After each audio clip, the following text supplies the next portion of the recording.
Haleluya. Pada malam ini juga tindakan iman saudara. Terima kesembuhan, kelepasan daripada Tuhan Yesus. Pada hari ini walaupun tidak cukup pelayan menumpangkan tangan atas saudara, tapi kuasa Tuhan bisa bekerja pada saudara langsung ketika saudara percaya. Yang siap menerima mujizat Tuhan katakan amin. Katakan amin. Satu hal lagi mengenai ucapan saudara, firman Tuhan berkata, Tuhan Yesus imam besar kita yang mendengarkan pengakuan iman kita. Ibrani 4 ayat 14. Karena itu jangan ganti ucapan saudara. Hidup mati dikuasai lidah. Siapa suka menggemakannya akan memakan buahnya.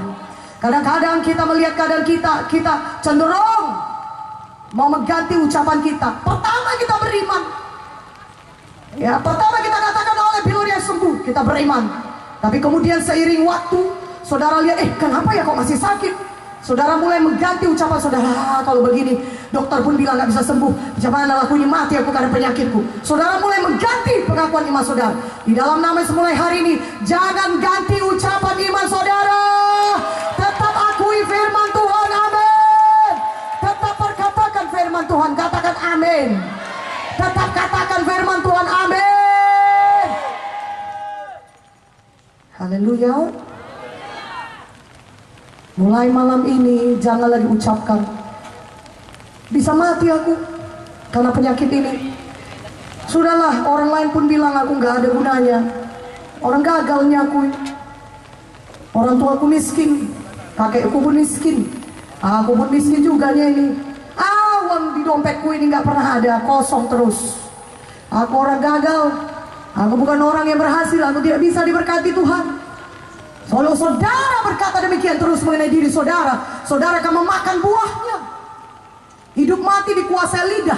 Siapa suka menggemakannya akan memakan buahnya.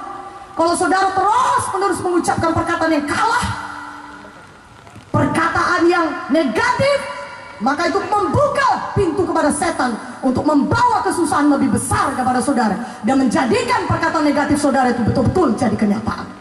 Tapi mulai malam ini, tutup pintu dari setan, katakan amin. Jangan biarkan setan bekerja dalam saudara. Dengan apa? Dengan saudara berubah, ucapkan hanya firman Tuhan saja. Jangan lagi ucapkan perkataan-perkataan negatif, perkataan-perkataan yang kalah, perkataan-perkataan yang tidak seturut firman. Tapi saudara berkata, kalau demikian kan aku akan berbohong. Ya kalau memang nyatanya aku ini kan miskin, nyatanya kan aku ini memang sakit. Kalau aku bilang aku gak sakit itu kan itu kan menyangkal-nyangkal kenyataan. Saudara bilang, saudaraku yang kekasih dalam nama Yesus, sekarang saya mau sampaikan kepada saudara, fakta memang berkata demikian. Tetapi Tuhan Yesus berkata, jangan berkata tentang gunung, tapi berkata kepada gunung.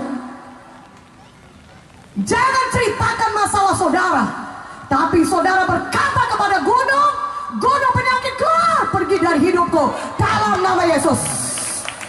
Gunung kemiskinan keluar dari hidupku di dalam nama Yesus. Tahukah saudara, fakta boleh jadi fakta, tapi ada satu hal lebih besar daripada fakta. Apakah namanya? Kebenaran firman Tuhan. Haleluya.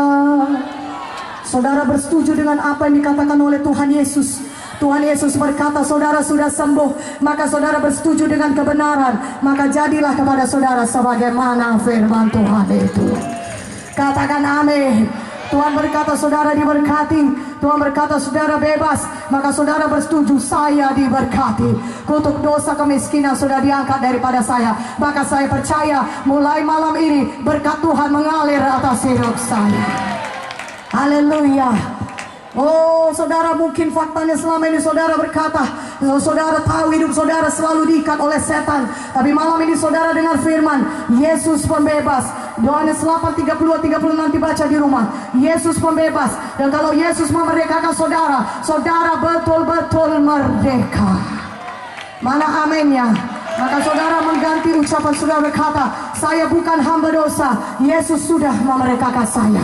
Saya tidak lagi diikat oleh narkoba, saya tidak lagi diikat oleh judi, saya tidak lagi diikat oleh minuman keras, saya tidak lagi diikat oleh kenajisan, tapi Yesus sudah membebaskan saya. Gimana amennya lebih kuat amennya? Yesus sudah memerdekakan saya. Darah Yesus sudah memerdekakan saya. Ucapkan kehidupan, ucapkan firman Tuhan, maka saudara akan mendapatkan kehidupan dari firman Tuhan yang saudara ucapkan. Siapkah saudara menerima mujizat Tuhan? Haleluya. Siapkah saudara bertindak? Ada 10 orang kusta di Lukas 17 ayat 11-19. Masih kustaan. Jalan terseok-seok datang kepada Yesus dan berkata, Yesus, kasihanilah kami. Apa kata Tuhan Yesus? Tuhan Yesus tidak menepuk-nepuk punggung mereka. Kasihan. Ke 10 orang kusta ini Tuhan berkata, pergi, perlihatkan diri kepada imam-imam. Loh, saudara tahu kalau orang kusta tidak boleh berjumpa dengan imam-imam. Masih kusta nggak bisa berjumpa. Tapi satu hal, mereka punya iman. Tuhan Yesus berkata, pergi, perlihatkan diri pada imam-imam. Ayo kita pergi, kita sudah sembuh. Dan di tengah jalan mereka sembuh. Katakan amin.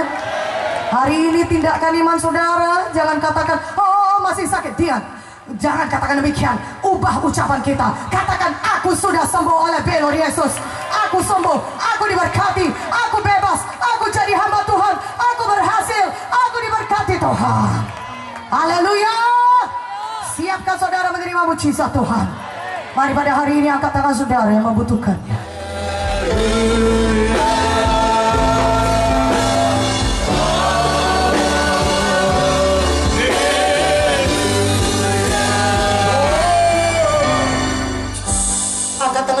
Angkat tangan saudara tinggi-tinggi. Dengarkan baik-baik. Tuhan Yesus ada di sini. Tuhan Yesus hidup. Saudara sudah disucikan dosa saudara, sehingga tidak ada yang menghalangi doa saudara dijawab Tuhan. Saya katakan pada, dengarkan baik-baik. Kesembuhan, mujizat sudah tersedia berlimpah-limpah. Amin.